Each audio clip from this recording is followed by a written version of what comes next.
Dear students, আজি মই তোমালোকক পুনৰ এটি নতুন ভিডিঅ'লৈ সকলোকে স্বাগতম জনাইছোঁ। আজি তোমালোকৰ ওচৰলৈ শিৱসাগৰ জিলাৰ শিৱসাগৰ ডিষ্ট্ৰিক্টৰ ক্লাছ 9ৰ ইংলিছৰ কুৱেশ্যন পেপাৰখন আমি লৈ আহিছোঁ। কুৱেশ্যন পেপাৰখন আছিলে হাফ ইয়াৰলিৰ এক্সামিনেশ্যনৰ। কুৱেশ্যন পেপাৰখন তোমালোকে অলপ দেখিব পাৰিছে। কুৱেশ্যন পেপাৰখন আমি ভিডিঅ'ত ডিছপ্লে কৰিবলৈ অলপ দিগদাৰ হ'ব, কিয়নো পেপাৰখন যথেষ্ট বহল। ইয়াৰ যিখিনি প্ৰিণ্টেড যিখিনি লেটাৰ্ছ আছে, ৱৰ্ডছ আছে, সেইখিনি তোমালোকে ধৰিব নোৱাৰিবা। আৰু সেইকাৰণে মই তাৰ পৰা কুৱেশ্যনবিলাক লৈ মই বেলেগে ইয়াত টাইপ কৰি তোমালোকক দেখুৱাবলৈ চেষ্টা কৰিম। আৰু প্ৰতিটো কুৱেশ্যনৰ কাৰণে 4টাকৈ অপশ্যনছ আছে। মই অপশ্যনছবিলাক মই ইয়াত উল্লেখ নকৰোঁ, কেৱল এনচাৰটো মই তোমালোক কৈ যাম, তোমালোকে বুজিব পৰাকৈ মই কৈ যাম। কাৰণ ইয়াত প্ৰায় কুৱেশ্যন পেপাৰখনত 35ৰ পৰা 45লৈকে তোমাৰ MCQ বিলাক আছে। গতিকে গোটেইখিনি MCQ ইয়াত লিখি পেলাই তোমালোকক দিবলৈ যথেষ্ট দীঘলীয়া হ'ব ভিডিঅ'টো। মই ভিডিঅ'টো অকণমান ছুটি কৰিবৰ কাৰণে মই MCQ বিলাক মই ইয়াত উল্লেখ নকৰোঁ। কিন্তু তোমালোকক যিটো উত্তৰ, সঠিক ৰাইট যিটো উত্তৰ বা এনচাৰ, সেই এনচাৰটো মই কৈ যাম আৰু তোমালোকে জানিব পাৰিবা। ঠিক আছে, আমি এতিয়া কুৱেশ্যনছবিলাকলৈ আহোঁ। কুৱেশ্যনছ আছে 35ৰ পৰা 45লৈকে আছে। আটাইকেইটা MCQ আছে। ঠিক আছে, আমি প্ৰথমটোলৈ আহিছোঁ। প্ৰথমটোত দিছে তোমাৰ কাৰেক্টনেছৰ কাৰণে দিছে she dash her daughter to school before she went to office. ইয়াত ব্ৰেকেটত ভাৰ্বটো তেনেকৈ দিয়া নাই, ইয়াত মই ব্ৰেকেটত ভাৰ্বটো তোমালোকক দি দিছোঁ বুজিবৰ কাৰণে। ইয়াত 4টা অপশ্যনছ দিয়া আছে, অপশ্যনছকেইটা মই উল্লেখ কৰা নাই। ব্ৰেকেটত ইয়াত ভাৰ্বটো আছে টেক। এই টেক ভাৰ্বটো তোমালোকে কি টেন্সত লিখিবা, এইটো কাৰেক্টনেছ কৰিব লাগে। এইটো লিখিব লাগিব, যিহেতু বিফ'ৰ চি ৱেন টু অফিচ যিটো ক্লু আছে, সেই ক্লুটো চিম্পল পাষ্ট টেন্সত আছে। গতিকে বিফ'ৰ আগত যিটো ঘটনা ঘটিছিলে, সেই ঘটনাটো পাষ্ট পাৰফেক্ট টেন্সত হ'ব লাগিব। সেইকাৰণে ইয়াৰ এনচাৰটো হ'ব head taken. She had taken her daughter to school before she went to office. Okay, let's go to the next one. They dash a car last week. ইয়াতো ভাৰ্বটো আছে বাই আছে, এইটো কাৰেক্ট টেন্স। এইটো কি হ'ব তেতিয়া? লাষ্ট উইকটো হৈছে ক্লু, মানে যোৱা সপ্তাহ। গতিকে ভাৰ্বটো আমি চিম্পল পাষ্ট টেন্সত লিখিম দে বট। ডেটো হৈ যাব ছাবজেক্ট, বটটো হ'ব একচুৱেলি বাইটো পাষ্ট টেন্সত লিখিছোঁ, verb in past tense plus এক্সটেন্সৰ বাকীডোখৰ। গতিকে they bought a car last week. এইটো লাষ্ট উইক আছে, যোৱা সপ্তাহ। ঠিক আছে, তাৰ পিছৰটো হৈছে children dash online for more than a year now. ইয়াত আছে, এইটো হৈছে কাৰেক্টেন্স কৰিবলৈ দিছে, ভাৰ্বটো কাৰেক্টেন্সত বহাবলৈ দিছে, ভাৰ্বটো ষ্টাডি আছে। গতিকে for more than a year নাও, মানে এইটো কি বুজাইছে? প্ৰায় 1 বছৰতকৈ বেছি সময় জুৰি ল'ৰা ছোৱালীবিলাকে অনলাইনত পঢ়া শুনা কৰি আছে। ফৰটো এইটো কি বুজাইছে? পিৰিয়ড অফ টাইম বুজাইছে। তেতিয়া আমি কি লিখোঁ? ভাৰ্বটো প্ৰেজেণ্ট পাৰফেক্ট কণ্টিনিউৱাছ টেন্সত লিখোঁ। সেইকাৰণে লিখিম চিলড্ৰেন হেভ বিন ষ্টাডিং। ইয়াৰ এনচাৰটো কি হ'ব? হেভ বিন ষ্টাডিং, মানে present perfect continuous tense. Children have been studying online for more than a year now. ঠিক আছে, আমি নেক্সটটোলৈ যাওঁ।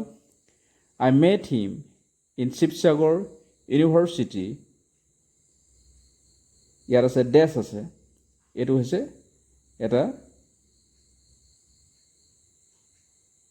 এটা কুৱেশ্যন এটা বনাব লাগে। এইটো ask a question to get the answer.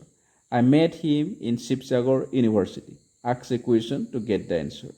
ওপৰৰ যিটো চেণ্টেন্সটো উত্তৰ হিচাপে পাবলৈ, এনচাৰ হিচাপে পাবলৈ কেনেকুৱা ধৰণৰ চেণ্টেন্স বনাব লাগিব, সেই চেণ্টেন্সটো কি হ'ব উত্তৰটো? ইয়াৰ প্ৰথম অৰ্থটো কৈ দিছোঁ, মই তেওঁক শিৱসাগৰ ইউনিভাৰ্চিটিত বিশ্ববিদ্যালয়ত লগ পাইছিলোঁ। অসমীয়াত হ'ব, তুমি তেখেতক ক'ত লগ পাইছিলা? গতিকে ইয়াৰ এনচাৰটো হ'ব where did you meet him. তুমি তেওঁক ক'ত লগ পাইছিলা? চিম্পল পাষ্ট টেন্সত আছে। তাৰপিছতলৈ আহিছোঁ, আই ন' মাই ডিউটি। মই মোৰ কৰ্তব্য চিনি পাওঁ বা জানো। টাৰ্ণ ইনটু এন ইণ্টাৰেটিভ চেণ্টেন্স। এইটো বহুত তলৰ লেভেলৰ পৰাই দিছে, ক্লাছ 6 লেভেলৰ পৰা দিছে, তেনেকুৱা ল'ৰা ছোৱালীও পাৰিব। এইটো উত্তৰটো হ'ব, এনচাৰটো হ'ব do I know' my duty, interactive কৰিবলগীয়া হৈছে। ন' ভাৰ্বটো আমি ভাঙি দিছোঁ, কি কৰিছোঁ ডু, এমফেটিক ডু ব্যৱহাৰ কৰিছোঁ, emphatic do know', I know' is equal to I do know', তেতিয়া ডুটো বাহিৰলৈ লৈ আহিছোঁ, তেতিয়া হৈছেগৈ do I know' my duty, মই মোৰ ডিউটি চিনি পাওঁনে, জানোনে। নেক্সট ওলাই আহিছোঁ, ইয়াত জাম্বল ৱৰ্ডছ দি থোৱা আছে, এইটো হৈছে ৱৰ্ড অৰ্ডাৰৰ পৰা আহিছে, আমি ৱৰ্ডবিলাক সজাই এটা চেণ্টেঞ্চ কৰিব লাগে। ৱৰ্ডকেইটা হৈছে দ্য ৰোড, অব, অবে, আৰ নহয় এইটো উই, ৰুলছ, দ্য, মাষ্ট। ইয়াৰ আনচাৰটো হ'ব কি হ'ব, we must obey the rules of the road. ইয়াৰ অৰ্থটো হৈছে আমি ৰাস্তাৰ নিয়মবিলাক মানিবই লাগিব, we must obey the rules of the road. তাৰ পিছতো আছে ৱৰ্ড অৰ্ডাৰৰ পৰা দিছে, ৱৰ্ডবিলাক হৈছে ষ্টৰ্ম, ক্লাউডছ, দ্য, চিন, ৱেৰ, ডাৰ্ক, বিফ'ৰ। এইকেইটা যদি আমি চাওঁ, এইটো এনেকুৱা ধৰণৰ এটা চেণ্টেঞ্চ হ'ব, ডাৰ্ক ক্লাউডছ ৱেৰ চিন বিফ'ৰ দ্য ষ্টৰ্ম। অৰ্থটো হৈছে বতাহ বা ধুমুহা জাকৰ আগে আগে ক'লা মেঘ দেখা গৈছিলে, পেচিভ ভইচত আছে। ঠিক আছে, ইয়াৰ আমি পিছৰটোলৈ আহিছোঁ, হি হিণ্টেড ডেছ চাম লছ অফ ট্ৰেজাৰ। চাম লছ অফ ট্ৰেজাৰ, কিছু মানে সম্পত্তিৰ বিনাশ বা নষ্ট তেওঁ মানে এটা ইংগিত দিছিলে।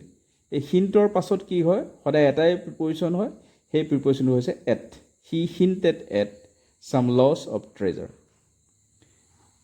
তাৰ পিছৰটোলৈ আহিছোঁ, the old men kept dreaming dash the past. এইটো প্ৰিপজিশ্যন বহাবলৈ কৈছে, ইয়াত আহিছিলে ইন, অফ, টু ৱেট, কিন্তু ইয়াৰ এপ্ৰপ্ৰিয়েটটো হ'ব of. The old men kept dreaming of the past, মানে অৰ্থটো হৈছে বুঢ়া মানুহজনে অতীতৰ কথাবিলাক তেওঁ সপোন দেখি আছিল। তাৰ পিছৰটো আছে প্ৰিপজিশ্যন আছে মে আই কাম ডেছ, প্ৰিপজিশ্যন আছে এট, অন, উইথ, ইন। ইয়াৰ এনচাৰটো হ'ব মে আই কাম ইন। এইটো সাধাৰণতে আমি ইউজ কৰি থাকোঁ, মই সোমাব পাৰোঁনে, মে আই কাম ইন। তাৰ পিছৰটো হৈছে হি হেজ ৰিচ্ড দেয়াৰ জাষ্ট নাও। এইটো টেগ কৰিব লাগে, সি তাত এইমাত্ৰ উপস্থিত হৈছেগৈ।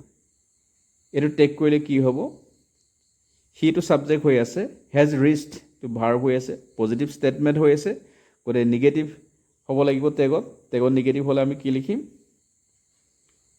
হেজেণ্ট হি, হেজেণ্ট হি হ'ব, হেজেণ্টটো হ'ব নিগেটিভ হৈছে, আৰু সিটো যিটো ছাবজেক্ট হৈছে ছাবজেক্টটো ৰিপিট হৈছে, মানে সি তাত এইমাত্ৰ উপস্থিত হৈছেহি, নহয়নে বাৰু, হেজেণ্ট হি, সেইটো বুজাইছে। আৰু এই কুৱেশ্যন পেপাৰখনত গ্ৰামাৰৰ আৰু কিছু পাৰ্ট আছিলে, এম্প্লিফিকেশ্যন আছিলে, ৰিপৰ্ট ৰাইটিং আছিলে, পেছেজ আছিলে। মই ভিডিঅ'টো দীঘলীয়া কৰিবৰ মন নাই, সেইকাৰণে এই বস্তুবিলাক এম্প্লিফিকেশ্যনে হওক, ৰিপৰ্ট ৰাইটিঙে হওক, পেছেজে হওক, এইটো অলপ বেলেগে বেলেগে ছিংগল ভিডিঅ' কৰি পেলাই এইটো দেখুৱালে ভাল হ'ব বুলি ভাবিছোঁ। ঠিক আছে, আজিলৈ ইমানেই। তোমালোকে পেপাৰখন যদি যিসকলে কৰিছা বা যিসকলে পাইছে সেইসকলে এবাৰ ভালদৰে চাই ল'বা। Thank U.